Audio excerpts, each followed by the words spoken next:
Don Jr. is turning heads after calling for an end to the Bud Light boycott. Here's why. And we looked into the political giving and lobbying history of Anheuser-Busch. And guess what? They actually support Republicans. In woke corporate America, Anheuser-Busch supports Republicans. Here to react is Tony Perkins, president of the Family Research Council. Tony, great to have you back on the program. Megyn Kelly, she disagrees with John Jr.'s call to end the Bud Light boycott. Let's listen to her response. That's not Trump's base. Right. You know, Donald Trump Jr. should be thinking about how Donald Trump's base is thinking. The Kid Rocks of the world, right? The Travis Tritts of the world. Like, those are the ones who get that this company apparently hates them and hates their fan base and hates Donald Trump's fan base. Like, he doesn't need Anheuser-Busch's Belgian money.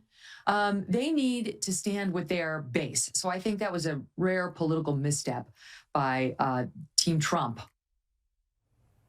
Okay, I say bravo, Megyn Kelly. Tony, what say you? Jen, I say the same thing. I agree with Megyn Kelly. Now, this is one of those times I don't drink beer, but I almost wish I did so I could stop drinking it in protest to what Bud Light is doing. Look, it appears to me that the marketing department spent a little bit too much time in the product tasting lab.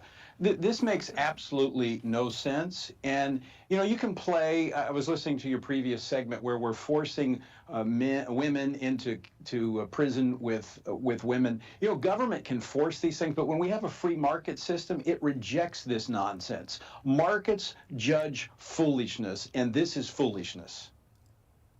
Let me ask you this, Tony. Florida Governor Ron DeSantis, he released a video that's a parody on the classic Real Man of Genius Anheuser-Busch commercials. Here's a clip from that.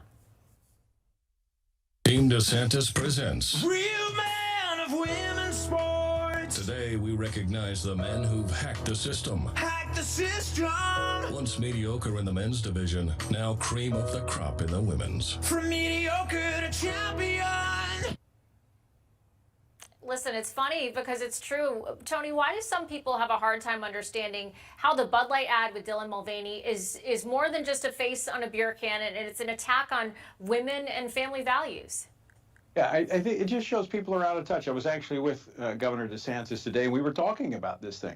And I think Bud Light is kind of the drink of choice of the woke corporate America. It just shows how out of touch many of these in the marketing departments and the CEOs are with the American people. The good news here, Jen, is that we're seeing massive backlash.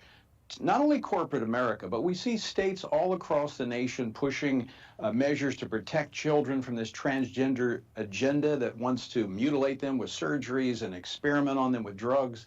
So I'm actually encouraged to see the American people finding their voice and standing up to this nonsense. It's worse than nonsense. It is a deceptive, it is a dangerous propaganda machine that is pushing this onto our children and pushing them into a dark place that is very destructive.